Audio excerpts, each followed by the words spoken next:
ನಮಸ್ಕಾರ ಸ್ನೇಹಿತರೆ, ನಮ್ಮದು ಶ್ರೀ ಸಪ್ತಗಿರಿ ಮನೆ ಮದ್ದು ಚಾನಲ್ ಇದೆ. ಅದ್ರ ಮುಖಾಂತರ ಅನೇಕ ರೀತಿಯ ಎಪಿಸೋಡನ್ನು ಕೊಡ್ತಾ ಇದ್ದೀವಿ. ಸ್ನೇಹಿತರೆ, ಈಗಿನ ಕಾಲದಲ್ಲಿ ಆಹಾರ ವಿಹಾರಗಳಲ್ಲಿ ಸ್ವಲ್ಪ ಹೆಚ್ಚು ಕಡಿಮೆ ಆದಾಗ ಅಸಿಡಿಟಿ, ಗ್ಯಾಸ್ಟ್ರಿಕ್ಕು, ಅಜೀರ್ಣತೆ ಇಷ್ಟೆಲ್ಲ ಶುರುವಾಗ್ತವೆ. ಅವೆಲ್ಲ ಶುರುವಾದಾಗ ಬಾಡಿ ತಿಳಿಸುತ್ತೆ ಏನೋ ತೊಂದರೆ ಆಗಿದೆ ಅಂತ. ನಾವು ಅದನ್ನು ಪಾಲನೆ ಮಾಡ್ದೇ ಆಸ್ಪತ್ರೆಗೆ ಹೋಗ್ತೀವಿ. ಅವರು ಆ ಟೆಸ್ಟು ಆ ಟೆಸ್ಟು ಅಂತ ಮಾಡಿ ಕೊನೆಗೆ ಏನಿಲ್ಲ ಅಂದ್ಬಿಟ್ಟು ಗ್ಯಾಸ್ಟ್ರಿಕ್ ಇದೆ ಅಂತ ಇಲ್ಲಿ ಬರ್ತಾರೆ. ಅಂತಹ ಒಂದು ಸಮಯಕ್ಕೆ ನಮ್ಮಲ್ಲಿ ಓಂಕಾಳು, ಅಜ್ವಾನ ಪುಡಿ ಮಾಡಿಕೊಂಡು ಮಜ್ಜಿಗೆ ಒಂದು ಗ್ಲಾಸ್, ತಿಳಿ ಮಜ್ಜಿಗೆ ಒಂದು ಗ್ಲಾಸ್, ಈ ಮಜ್ಜಿಗೆಗೆ ಈ ಅಜ್ವಾನ ಪುಡಿಯನ್ನು ಹಾಕಿ ಕಲಸಿ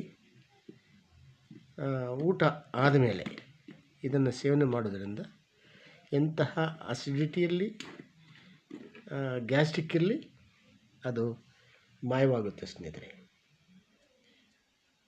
ಅಷ್ಟು ಶಕ್ತಿಯುಳ್ಳ ಈ ಒಂದು ಓಂಕಾಳು ಪೌಡಿ ಮತ್ತು ಮಜ್ಜಿಗೆ ನಮಗೆ, ನಮ್ಮ ಹೆಲ್ತ್ಗೆ, ನಮ್ಮ ಒಂದು ಆರೋಗ್ಯಕ್ಕೆ ಅಷ್ಟು ಒಳ್ಳೆಯದನ್ನು ಉಂಟು ಮಾಡುತ್ತದೆ. ಆದ್ದರಿಂದ ಪ್ರತಿಯೊಬ್ಬರ ಮನೆಯಲ್ಲೂ ಓಂಕಾಳು ಪುಡಿ ಇರಬೇಕು. ಅದೇನು ದೊಡ್ಡದಿಲ್ಲ, 100 ಗ್ರಾಮ್ ಓಂಕಾಳನ್ನು ತಂದು ಅದೆಲ್ಲ ಕ್ಲೀನ್ ಮಾಡಿ ಮಣ್ಣು ಎಲ್ಲ ತೆಗೆದು ಕ್ಲೀನ್ ಮಾಡಿ ಸ್ವಲ್ಪ ಲೈಟಾಗಿ ಉರಿಸ್ಬಿಟ್ಟು ಪುಡಿ ಮಾಡಿಕೊಂಡು ಶೇಖರಣೆ ಮಾಡಿಕೊಂಡ್ರೆ ಅದೇ ಪುಡಿ. ಇಂತಹ ಚೂರ್ಣಗಳು ಮನೆಯಲ್ಲಿರೋದ್ರಿಂದ ಎಂತಹ ಕಾಯಿಲೆ ಇರಲಿ ಅದನ್ನು ತೊಲಗಿಸುವ ಶಕ್ತಿ ಈ ಒಂದು ವಸ್ತುವಿಗಿದೆ.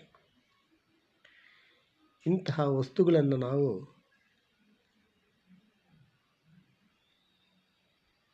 ಯೂಸ್ ಮಾಡೋದ್ರಿಂದ ಸೈಡ್ ಎಫೆಕ್ಟ್ ಅಂತ ಯಾವುದೂ ಇಲ್ಲ, ಯಾವ ಸೈಡ್ ಎಫೆಕ್ಟ್ ಇಲ್ಲ. ಅದಾದಮೇಲೆ ಸೈಡ್ ಎಫೆಕ್ಟ್ ಇಲ್ಲ ಅಂದಮೇಲೆ ಯಾಕೆ ನಾವು ಇದು ಸೇವನೆ ಮಾಡಬಾರ್ದು? ಮಾಡಬೇಕು. ಅದೇ ಒಂದು ಟ್ಯಾಬ್ಲೆಟು, ಇಂಜೆಕ್ಷನ್ ಹಾಕಿದ್ರೆ ಸೈಡ್ ಎಫೆಕ್ಟ್ ಇದೆ, ತೊಂದರೆ ಆಗ್ತದೆ. ಆದರೆ ಇದು ಯಾವ ತೊಂದರೆ ಏನಿಲ್ಲ.